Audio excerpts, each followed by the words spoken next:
When I was reading about it, कहीं से था कि भाई चाइना लेकर के आया, कहीं से था ये तो मुगल लेकर के आए हैं, और इसी के बीच में फिर से कॉन्फ्लिक्ट शुरू हो गया कि आखिर किस पर्सपेक्टिव को माने, किस पर्सपेक्टिव को हम ना माने, जो कि हिस्ट्री के साथ हमेशा होता है कि अलग अलग पर्सपेक्टिव्स में बढ़ जाती है। बट देन आपसे जानना चाहेंगे, पहले तो ये अगर आप थ्योरीज बताएं कि इसको लेकर ये दो ही थ्योरीज है कि और भी थ्योरीज है कि कहाँ से क्या ओरिजिनेट हुआ है ये फायरवर्क्स या क्रैकर्स?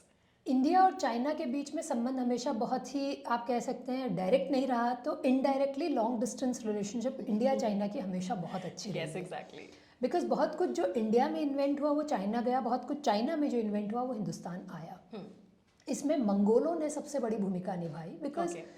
मंगोल जो हैं मंगोलिया से चले, वो उधर वो चीन पे हमला करते थे, इधर वो आकर हिंदुस्तान पे हमला करते थे और लगातार वो लोग चलते थे।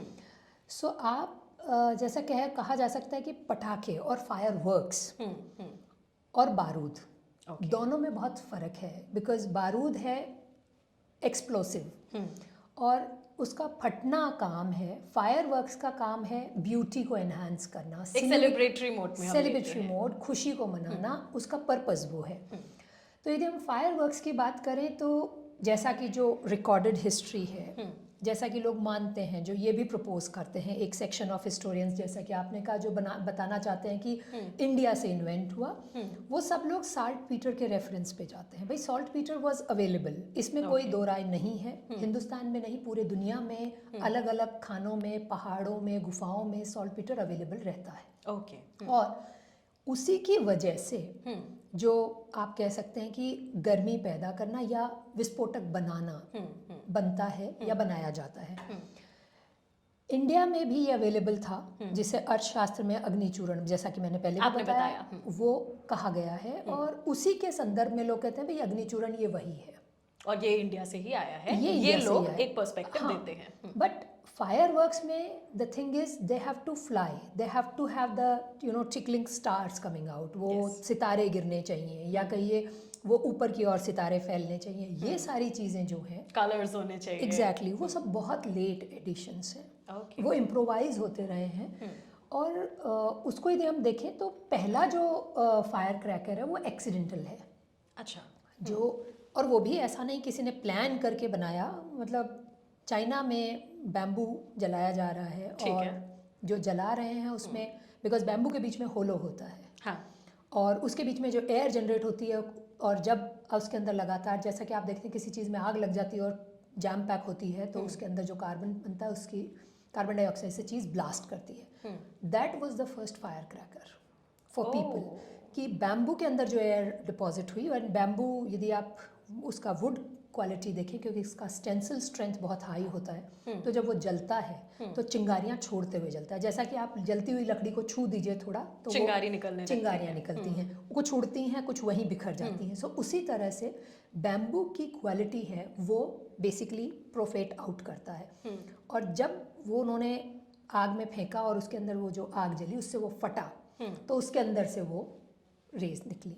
इसी तरह से अब वो कॉम्बिनेशन, क्योंकि मंगोल रेड्स के साथ साथ शुंग डायनेस्टी की एक जो इनका इंटरेक्शन है, उसमें लगातार मिलता है कि कैसे मंगोल्स इनसे सीख रहे हैं कि आगे गोले दागे जाने चाहिए। ओके। और गोले दागने के लिए उसमें ऐसी कोई चीज़ होनी चाहिए जो जब वहाँ जाकर आग फैला दे। अच्छा, उनका पर्पस लेकिन डिस्ट्रक्शन का था, war. Yes, not here the idea is not कि वो हमें पटाखे जलाने हैं। वहीं पे चाइना में जो सेकेंड डेवलपमेंट है वो ये है, सॉल्ट पीटर, इसके साथ combination of other things, potassium हो गया, चारकोल हो गया, ये जो कॉम्बिनेशन है 70-15-20 कॉम्बिनेशन, इसके लिए बैम्बू में उन्होंने करना शुरू किया कि होलो बैम्बू में दोनों तरफ से फिल करके, नीचे से ऊपर से उसको ब्लॉक करके, I can visualize that easily. So bamboo with a hollow thing, and then you block it from the bottom and you fill it up and then you lock it from the top. दोनों को बंद करके आप उसमें सामने आग लगा के उसे छोड़ देंगे, तो नेचुरली उसके अंदर जो रिलीज हो रही है, उसकी वजह से वो कार्बन जो बन रहा है वो बर्स्ट करेगा। और जब वो बर्स्ट करेगा तो सॉल्ट पीटर और बाकी सब चीज़ें, चारकोल वगैरह, उस आग को कैरी करेंगे और दुश्मन की सेना में जाके वो तबाही फैलाएंगे। सो इस तरह से फायर वर्क्स डेवलप किए गए। Okay. And then they became the idea of कि इसको ब्यूटिफाई करने के लिए कैसे यूज़ किया जाए। सो इसी तरह से फिर आप जिसे आज की भाषा में कंडील कहते हैं, ऐसी इसी हाँ। तरह कंडील का डेवलपमेंट किया गया और इसी तरह हम देखते हैं कि बहुत सारे फायरवर्क्स बनते चले गए. But yes, as far as the military text are concern, China is the first which gives you the combination. Recorded जो है. रिकॉर्डेड हिस्ट्री में चाइना पहला है जो कंबाइंड सॉल्ट की डेफिनेशन हमें देता है.